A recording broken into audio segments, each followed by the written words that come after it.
Hello students, welcome back to my channel Maths Mania. मैं अनुजा, आपकी maths teacher, फिर से हाजिर हूँ। चलिए, आज का हमारा टॉपिक है हाइट्स एंड डिस्टेंस। ट्रिग्नोमेट्री का बहुत इंपॉर्टेंट टॉपिक है और इसकी मेरे पास बहुत दिनों से बच्चों की रिक्वेस्ट आ रही थी कि मैम प्लीज़ इस पर बनाइए, तो मैंने आज ये टॉपिक लिया है। अभी और टॉपिक्स की भी मेरे पास रिक्वेस्ट आई है, परसेंटेज है, इंटरेस्ट है और कुछ फिजिक्स के टॉपिक्स हैं। I will cover that also, please wait for some time. चलिए, आज का हम टॉपिक शुरू करते हैं, हाइट एंड डिस्टेंस। ये ट्रिग्नोमेट्री की सीरीज़ में ही आता है।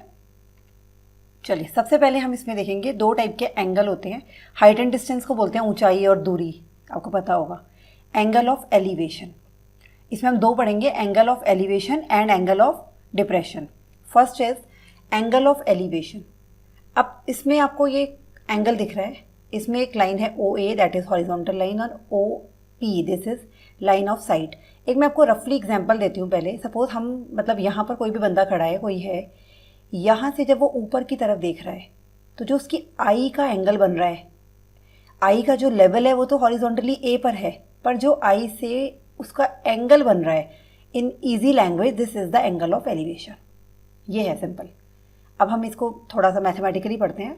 Suppose a man from point O looks up at point P. Suppose a man on point O looks up at point P, placed above the level of his eye.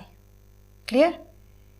Then the angle which the line of sight makes with the horizontal at O is called angle of elevation of P.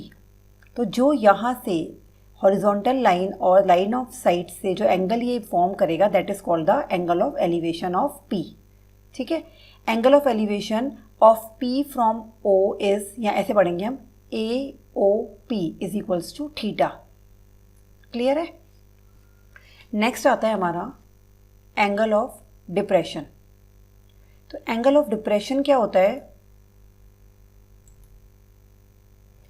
ये देखिए, angle of depression.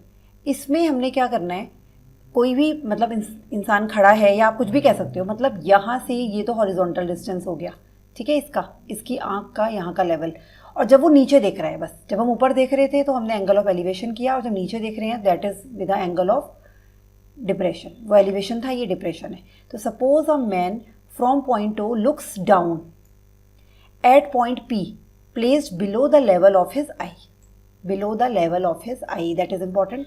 Then the angle which the line of sight makes with the horizontal at O, then the angle line of sight make with the horizontal line OA, ये दिख रही है आपको horizontal line OA. Depression of P as seen from O, the angle of depression from P as seen from O.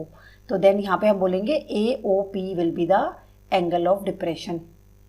ठीक है, angle आपको समझ में आ गए होंगे। तो अब इससे बेस्ड बस सीधे क्वेश्चंस ही हैं, इसमें और कुछ करना नहीं है। थोड़ा सा हम ट्रिग्नोमेट्री का हल्का सा क्विक रिकैप करते हैं। ये देखिए, ये मैंने आपको पुरानी वीडियोस में पढ़ाया है। अगर जिन बच्चों ने पुरानी वीडियोस देखी हैं तो they know about T ratios. अगर आपने नहीं देखा है तो ट्रिग्नोमेट्री के पुराने लेक्चर्स आप देखिए, लिंक डिस्क्रिप्शन में मैं दे दूँगी। ठीक है, इसमें देखिए, सबसे पहला हमारा साइन ए है। Sine A is equals to perpendicular upon hypotenuse. मैंने इसके लिए आपको एक फ्रेजल भी बताई थी, अगर याद होगा आपको। cos A is equals to base upon hypotenuse, tan A is equals to perpendicular upon base, ठीक है।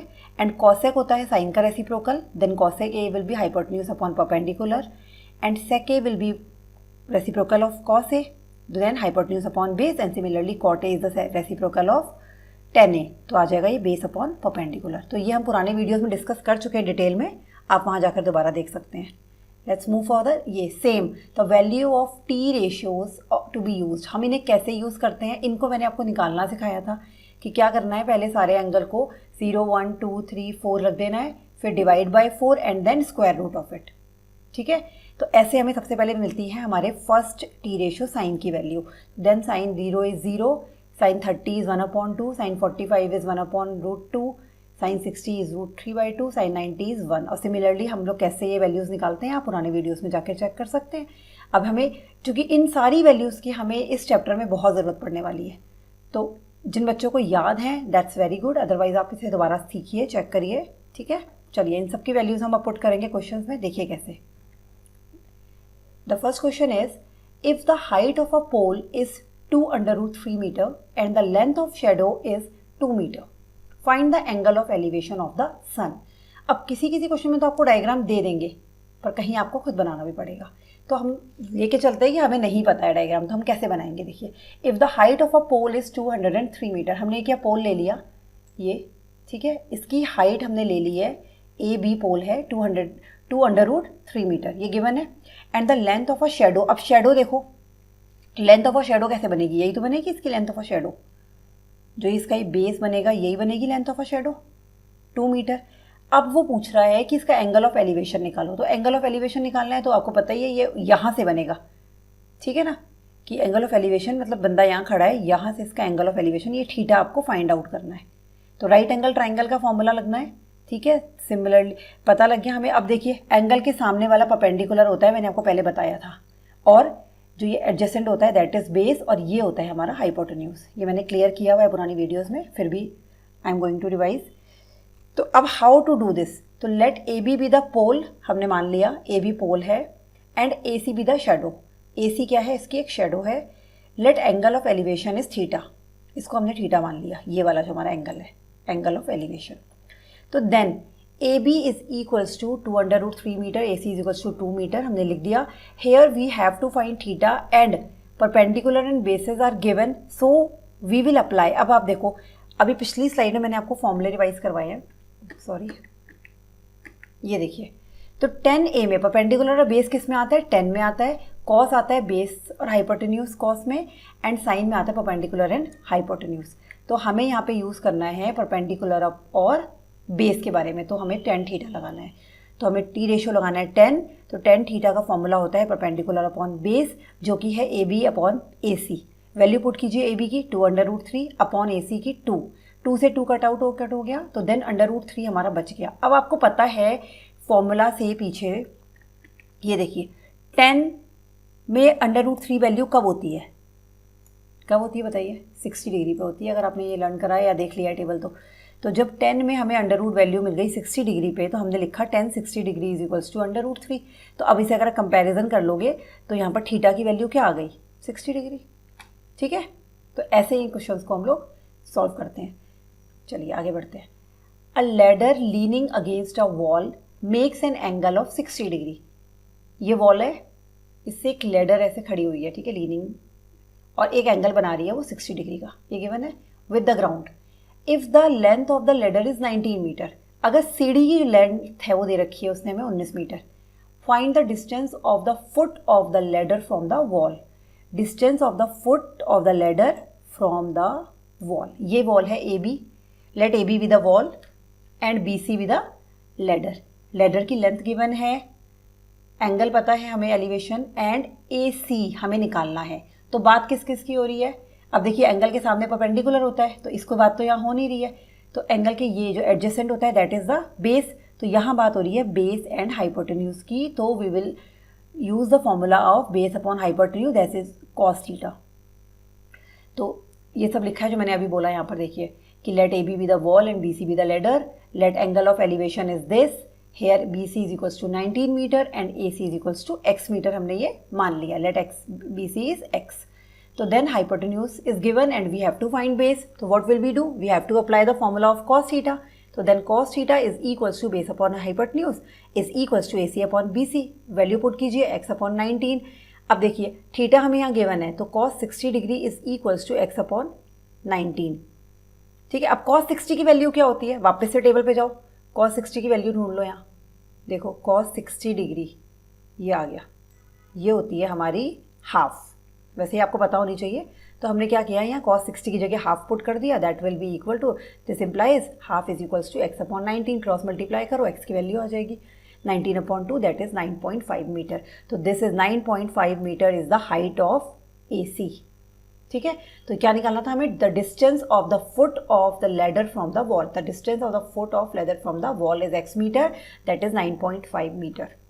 मज़ा आ रहा है, ये क्वेश्चंस बहुत इंटरेस्टिंग है और बहुत इंपॉर्टेंट है, ये आगे तक पूछे जाते हैं कंपटीशन में भी, और 10th वाले बच्चों के लिए तो that is very very important topic in trigonometry. तो चलिए नेक्स्ट क्वेश्चन की तरफ बढ़ते हैं।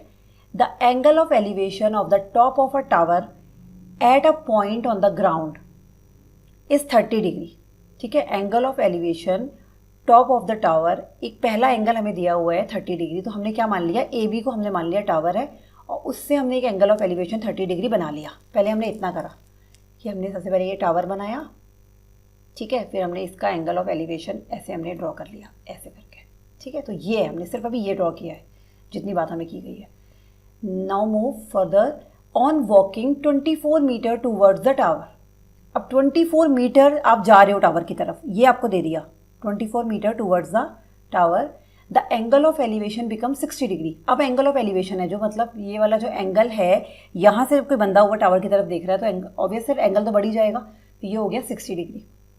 तो find the height of the tower. अब हमें हाइट निकालनी है टावर की। अगर सिंपल होता, हमें पूरा डिस्टेंस दिया होता, एंगल दिया होता, तो पिछले वाले फॉर्मूले की तरह हम निकाल लेते। अब हमें क्या करना है, यहाँ देखो, यहाँ हमें पहले पता करना पड़ेगा ये वाला डिस्टेंस AD। तो कैसे निकालेंगे देखते हैं। अब देखिए, let AB be the tower and C and D be the points of observation from where the angle of elevation is formed. कि ये C and D are the points of observation, मतलब C से जब angle बना 30 degree था, D से angle बना 60 degree and the distance CD is 24 metre, ठीक है। ये अब इन ट्राइंगल ABC, पहले बड़ा वाला ट्राइंगल लेंगे AB और C। इसमें देख लो ये 30 डिग्री है, इसके सामने वाला परपेंडिकुलर है, AB परपेंडिकुलर है, नीचे वाला बेस है, तो परपेंडिकुलर और बेस की बात हो रही है, 10 30 आ जाएगा, ठीक है ना, एंगल आ जाएगा 10। तो T रेशो आप यूज़ करेंगे 10 वाला, 10 30 is equals to perpendicular upon base is equals to AB upon AC। तो AB अपॉन, अब AC देखो पूरा कितना होगा, 20 प्लस x, ठीक है। तो देन 20 प्लस x या x प्लस 20 आप कुछ भी लिख सकते हो, ये आपका AC आ गया। सो अब 10 30 की वैल्यू टेबल में चेक कर लीजिए, 1 अपॉन √3 होती है, is equals to AB upon x plus 24। So AB की वैल्यू आप यहाँ से निकाल लो, कितनी आ गई, 1 upon √3 in bracket x plus 24। इसको इक्वेशन नंबर 1 डाल के हमने छोड़ दिया। Now next, in triangle ABD, अब छोटा ट्राइंगल ले लो जरा, AB एंड D, इसमें आपको कुछ भी नहीं पता है ना, तो हम क्या करेंगे, AB यहाँ से भी निकाल लेते हैं। तो 10 60 डिग्री का formula is equals to perpendicular upon base, perpendicular यहाँ पर भी AB है और बेस है यहाँ पर AD, x है यहाँ बेस, देखो, ठीक है, ये x हमने यहाँ पुट कर दिया, AB अपॉन x। 10 60 की वैल्यू होती है √3 is equals to AB upon x, x की वैल्यू यहाँ से निकाल लो, सॉरी AB की वैल्यू निकलेगी क्योंकि हमारे पास AB नहीं है, AB is equals to x√3। अब हमारे पास AB की दो वैल्यूज आ गई हैं x की टर्म्स में, आप देख लो, एक आ गई इक्वेशन 1, एक आ गई equation 2। Now we can compare both the equations, AB is equals to AB, तो then 1 upon √3 x plus 24 is equals to x√3। Solve कर लो इसको, जरा क्रॉस मल्टीप्लाई कर लो, √3 इधर जाएगा तो ये 3x हो जाएगा and x plus 24, linear equation बन गई, 3x minus x is 2x is equals to 24, then x is equals to 12। अब ये अभी सिर्फ x आया है, क्या आ गया हमारा, x इज इक्वल्स टू 12 आ गया। पर अब हमें निकालनी क्या है, हमें तो हाइट ऑफ द बिल्डिंग निकालनी है, वो क्या है, AB निकालना है मतलब। तो AB आप किसी भी इक्वेशन से निकाल लो, अब ये छोटी है, ये वाला इजी है, इससे निकाल लो, x अंडर √3, x है 12 √3, तो 12 √3 metre is the height of the tower. Clear है, चलिए मूव फॉरवर्ड, एक दो क्वेश्चन और देखते हैं। A man on a top of a tower, अब मैन कहाँ चला गया है, टॉप ऑफ द टावर चला गया है, दैट मीन्स अब एंगल ऑफ डिप्रेशन बनेगा, एलिवेशन तो बनेगा नहीं, तो अब ये यहाँ पर है मैन, ठीक है। The sea shore finds that a boat coming towards him takes 10 minutes for the angle of depression to change from 30 to 60 degree. Angle of depression हमें गिवन है 60 एंड 30 डिग्री, उसने देखा है एक बोट आ रही है वहाँ से, तो जब वो पहले देखता है तो वो बोट 30 डिग्री के एलिवेशन, मतलब सॉरी एंगल ऑफ डिप्रेशन पे थी। अब वो कह रहा है कि 10 मिनट के बाद, आफ्टर 10 मिनट्स, यहाँ डिस्टेंस नहीं दिया है, यहाँ टाइम दिया है कि 10 मिनट बाद उसका एंगल ऑफ डिप्रेशन चेंज हो गया 60 डिग्री पर। क्लियर, तो now find the time taken by boat to reach the shore from the position. अब इस पोजीशन से उसे कितना टाइम लगेगा मेन शोर पे पहुँचने में, सी शोर पे पहुँचने में, ठीक है। यहाँ पर एक क्लियर हो गया ना क्वेश्चन। क्वेश्चन इज सेइंग कि एक टावर है, उसके टॉप पे एक आदमी खड़ा है, उसने देख लिया कि बोट आ रही है, ठीक है, सी शोर की तरफ। अब उसने जब सबसे पहले देखा तो उसका एंगल ऑफ डिप्रेशन 30 डिग्री था। 10 मिनट के बाद एंगल चेंज हो ही जाएगा क्योंकि वो थोड़ा आगे आ गई है बोट। उसने डिस्टेंस हमें नहीं दिया है, सिर्फ हमें टाइम बताया है कि 10 मिनट यहाँ से यहाँ लग रहे हैं और ये पूछ रहा है इसमें कितना टाइम लगेगा। अब सबसे पहले तो हमें इसका डिस्टेंस निकालना ही पड़ेगा, जो हमारे हाइट एंड डिस्टेंस के फॉर्मूलाज कहते हैं। तो what to do, find the time taken, वो हम बाद में करते हैं बात। तो let AB be the tower and C and D be the 2 positions of the boat. पहले हमने एक सेम क्वेश्चन ऐसा किया है, हमने 2 पोजीशन ले ली, C और D, बस यहाँ एंगल क्या है, डिप्रेशन है। ठीक है, नीचे की तरफ है। तो let A B is equals to H, इसकी हाइट मान लो। अब हमें हाइट भी नहीं गिवन है, हमने ये एच मान ली इसकी हाइट, ठीक है। और ये 2 पॉइंट मान लिया हमने, ये वाला पॉइंट मान लिया एक्स, ये मान लिया वाई। ये डिस्टेंस मतलब सी से डी 10 मिनट का डिस्टेंस एक्स है और जो निकालना है वो डिस्टेंस वाई है। ये सब हमने अब एक्स वाई और एच की टर्म में निकाल लिए। अब बात सिर्फ परपेंडिकुलर और बेस से हो रही है तो फॉर्मूला 10 का ही लगेगा। सबसे पहले हम बड़े एंगल की बात करते हैं, ए बी सी। तो in angle A B C tan 30 will be perpendicular upon base is equals to H upon base पूरा लेंगे X plus Y, A C पूरा लेंगे एक्स प्लस वाई। यहाँ से आप सॉल्व कीजिए, tan 30 की value 1 upon under root 3 is equals to H upon X plus Y. अब यहाँ से आप क्या करो, एक्स प्लस वाई की वैल्यू में एक इक्वेशन बना लो। तो X plus Y is equals to under root 3 H, equation number 1। अब in triangle A B D, अब छोटा ट्राइंगल ले लेते हैं हम, ए बी डी, इसमें tan 60 डिग्री यूज़ करो, ये हो जाएगा H upon Y perpendicular upon base. ये देखो perpendicular upon base A B upon A D will be H upon Y. tan 60 की वैल्यू होती है अंडर रूट 3, पुट कर दो, is equals to H upon Y. Then Y की value यहाँ से निकल गई एच अपॉन अंडर रूट 3। अब देखो x प्लस वाई की वैल्यू हमें यहाँ मिल गई इस इक्वेशन में एंड y की वैल्यू हमें यहाँ मिल गई। Now what we can do, we can put the value of y in the equation number 1 and we will get the value of x in term of h। क्योंकि हमें कुछ भी नहीं पता है तो हम क्या करेंगे, सब कुछ h की टर्म में बना लेते हैं, हाइट की टर्म में। तो अब यहाँ वैल्यू पुट कीजिए, x plus Y, what is y here, h upon under root 3 is equals to under root 3 h। Solve कीजिए x को, root 3 minus under root h upon root 3 is equals to, calculation कर लो LCM लेके, root 3 into root 3 3h minus h 2h upon root 3, ठीक है। अब हमें क्या क्या मिल गया, x मिल गया, मतलब दोनों डिस्टेंसेस हमें मिल गए हैं h की टर्म में। तो अब आप देखो, अब हमने क्या करना है, ये सी डी का डिस्टेंस कितना निकला, x कितना है 2h अपॉन। अब यूनिटरी मेथड सबने पढ़ा है, ठीक है, क्लास 6th में 7th में, वही लगाना है कि अब जब हमें ये x दूरी तय करने में कितना टाइम लग रहा है, 10 मिनट लग रहे हैं, ठीक है। जो ये है 2h upon under root 3 metre, आप अगर मान लो इसे, तो जब आप ये डिस्टेंस कवर करोगे तो इसको कवर करने में आपको लग रहे हैं 10 मिनट्स। तो 1 मीटर अगर आ जाता तो उसको कवर करने में कितना लगेगा, 10 divided by 2h upon under root 3, ठीक है। अब इसे सॉल्व कर लो जरा, इंटू रूट 3 अपॉन h हो जाएगा, रेसिप्रोकल हो जाएगा ये। तो 1 मीटर के लिए हो गया 10 रूट 3 अपॉन 2h। तो हमें निकालना कितने के लिए, हमें निकालना है y के लिए। y कितना था हमारा, h अपॉन अंडर रूट 3, बस सिंपल यूनिटरी मेथड फॉलो हो गया। h अपॉन अंडर रूट 3 के लिए टाइम निकालो, तो distance will be covered in h upon 3 metre is equals to 10 into under root 3 upon 2h into h upon root 3। तो इतना time लगेगा, ठीक है। तो डिस्टेंस, इतना डिस्टेंस 10 मिनट में कवर होगा, इतना डिस्टेंस इतने मिनट में कवर होगा, और h upon under root 3 distance इतने में कवर होगा। पूरा यूनिटरी मेथड सॉल्व हो रहा है।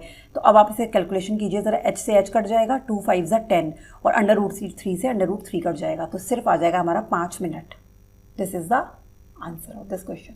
क्लियर है। अब देखो इस क्वेश्चन में हमें डिस्टेंस तो निकालने ही पड़ेंगे क्योंकि टाइम निकालना है। तो टाइम निकालने के लिए हमने सिंपल यूनिटरी मेथड यूज़ किया। क्लियर है। एक और क्वेश्चन लेते हैं, अच्छा क्वेश्चन है ये भी। There are 2 temples. अब यहाँ क्या बात हो रही है, 2 टेम्पल हैं हमारे पास, ठीक है। 1 on each bank of a river, ठीक है। हर बैंक, रिवर के बीच में, सॉरी बैंक ऑफ रिवर्स पे हमारे 2 टेम्पल हैं, एक इधर है और एक इधर है, ठीक है। Just opposite to each other, एक दूसरे के opposite. 1 temple is 54 metre high from the top of this temple, ठीक है। 1 टेम्पल इज 54 मीटर हाई। अब एक टेम्पल जो है बड़ा वाला, उसकी हाइट इन्होंने हमें दे दी है कितनी, 54 मीटर ये गिवन है हाइट। अब now from the top of the temple the angle of depression of the top and the foot of the other temple are 30 and 60 degree respectively. अब क्वेश्चन समझिए कि 2 टेम्पल है हमारे पास, 1 इज ए बी मान लिया and next is D C मान लिया, छोटा मान लिया। अब क्योंकि छोटा इसलिए माना है क्योंकि जो एक है जिसकी हाइट हमें गिवन है उसके टॉप से एंगल ऑफ डिप्रेशन बन रहे हैं, इसका मतलब वो छोटा ही होगा। क्लियर है। अब एंगल ऑफ डिप्रेशन उसने बोला है कि कहाँ बन रहे हैं, टॉप पर भी बन रहा है एक एंगल ऑफ डिप्रेशन और एक एंगल ऑफ डिप्रेशन फुट पे भी बन रहा है। तो टॉप पे जो बन रहा है वो 30 डिग्री है, जो फुट पे बन रहा है वो 60 डिग्री है, ये हमें गिवन है इतना, ठीक है। अब आगे देखिए, find the width of the river and the height of the other temple. अब हमें निकालनी है इसमें ये विड्थ ऑफ द रिवर, ठीक है, जिसके इधर उधर टेम्पल हैं, और height of the small temple, ये दूसरे टेम्पल की हमें हाइट निकालनी है, ठीक है। क्लियर है। ये देखिए, अब इस क्वेश्चन को करने का तरीका देखिए। अगर सिंपल हमें BE पता लग जाए तो then we will found this. एक मेथड ये हो सकता है, पर हमें उसके लिए छोटा ट्राइंगल लेना पड़ेगा। What will we do, first we will take the same method apply करेंगे। पहले हम बड़ा वाला ट्राइंगल लेते हैं। What is the big triangle? A B C. A B और सी डी 2 टेम्पल्स मान लिया आपने, ठीक है। Also A B 54 metre given है। अब हमें निकालना क्या है इसमें? C D and A C. तो अब सबसे पहले देखो ये तो निकल जाएगा इजीली, ए सी तो निकल ही जाएगा, ठीक है ना। क्यों? क्योंकि हमें ये पता है ए बी, यही निकाल लेते हैं पहले हम। In triangle A B C is equals to, in 1060 लेंगे, परपेंडिकुलर अपॉन बेस फॉर्मूला है, and A B upon A C, और ए बी है आपका 54, ए सी आपने लिख दिया। 1060 की वैल्यू बार बार पुट कर रहे हैं, that is √3 is equals to 54 upon A C. अब ए सी इधर चला गया, ठीक है, √3 नीचे आ गया, तो 54 अपॉन √3 हमारा ये आ गया। एक आंसर तो हमारा यही मिल गया, ठीक है। अब now next, in triangle B D E, अब छोटा वाला ट्राइंगल ले लीजिए बी डी ई। अब देखो जितना ए सी है उतना ही डी ई होगा, ये तो आप समझ सकते हो, क्योंकि ये दोनों बराबर है, डिस्टेंस तो बराबर ही है रिवर का। तो आप लो बी ई डी, तो बी ई डी में या बी डी ई में 1030 हो गया perpendicular upon base, that is B E upon E D. E D को आप ए सी लिख सकते हो, क्लियर है। 1030 is 1 upon √3 is equals to B E upon A C, then A C is equals to √3 B E, clear है। अब देखिए इससे चाहो तो आप कंपेयर कर लो, नहीं तो ए सी की वैल्यू आपकी पहले ही यहाँ पर आ गई थी, है ना, ठीक है। तो यहाँ आप चाहे पुट कर दो, तब बी ई की वैल्यू निकाल दो, वरना आप क्या करो, कंपेयरिंग बाय 1 और 2, तो उससे आपकी बी ई की वैल्यू निकल गई। B E is equals to कितना आ जाएगा? √3 B E is equals to 54 upon √3, √3 इधर जाके मल्टीप्लाई हो जाएगा, या फिर √3 यहाँ नीचे ले आओ, तो then B E will equal to 54 upon 3, ये कैंसिल हो जाएगा, ठीक है। तो कितना आ जाएगा? 3 1 ज़ा 3, 3 8 ज़ा 24, तो 18 आ गया हमारा। क्या सिर्फ आया है 18? बी ई आया है, ये अभी क्या आया है? ये बी ई आया है। अब देखो आप, हमें निकालना क्या है? D C. जो डी सी है वो बराबर है ई ए के, तो आप इससे निकाल लो 54 माइनस 18 इज इक्वल्स टू 36, तो ये और ये बराबर हो जाएंगे, रेक्टेंगल बन रहा है ये पूरा, ठीक है। तो ये आ गया आपका 36 मीटर। तो therefore C D is equals to 36 metre. यहाँ पर ये वैल्यू आ गई है। आप चाहो तो इसको भी थोड़ा रेशनलाइज कर सकते हो, ठीक है ना। फिर इसको क्या करो, ऊपर नीचे √3 से मल्टीप्लाई कर दीजिए, नीचे 3 आ जाएगा, √3 फिर 3 से ये कट जाएगा, तो 18 √3 आ जाएगी एसी की वैल्यू। थोड़ा और इसे कैलकुलेशन करके आप इसे आगे बढ़ा सकते हैं, ठीक है। तो मेन जो हाइट एंड डिस्टेंस में हमने सीखा है, व्हाट इज दिस, कि आपने कैसे इसके एंगल लगाने हैं, कौन से एंगल ऑफ एलिवेशन होते हैं, कौन से एंगल ऑफ डिप्रेशन होते हैं, और कहाँ से कैसे हम हाइट, परपेंडिकुलर, बेस और हाइपोटेन्यूज को फाइंड आउट कर सकते हैं। So that's it for today. अब जिन्होंने अभी तक सब्सक्राइब नहीं किया है, प्लीज़ सब्सक्राइब माय चैनल, जिससे आपको रोज़ नई नई वीडियोस मिलें।